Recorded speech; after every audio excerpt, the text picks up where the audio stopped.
پیمان ملی حزب نهضت اسلامی، اینا اسلام کیها سال 1998 رهبر اینا آقای نوری کیها فروخت، کیها خداوند از این گروه ها گم شد و رفت. اینا همه چیز فروختن، منافق شدن، حرام شدن، اسلام فروختن، پول جمع کردن. مثلا برای همین اینجا اینا برای همین گپ نمیزنن، برای اینا میگن ما مسلمان افراطی نیستیم، ما مقابل تروریست ها هستیم.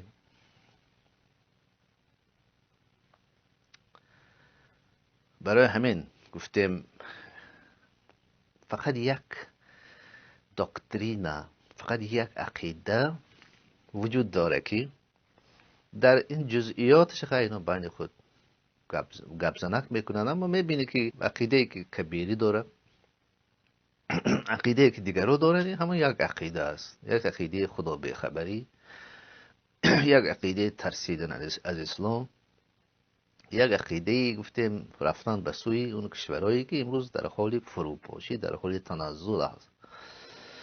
چی میگذره در کشورهای غربی؟ استغفرالله. هرچی بیشتر فکر میکنه، هرچی بیشتر من امروز اینقدر گوشه‌نشین شدم که اینقدر احتیاط میکنم که آدم ماندن در اینجا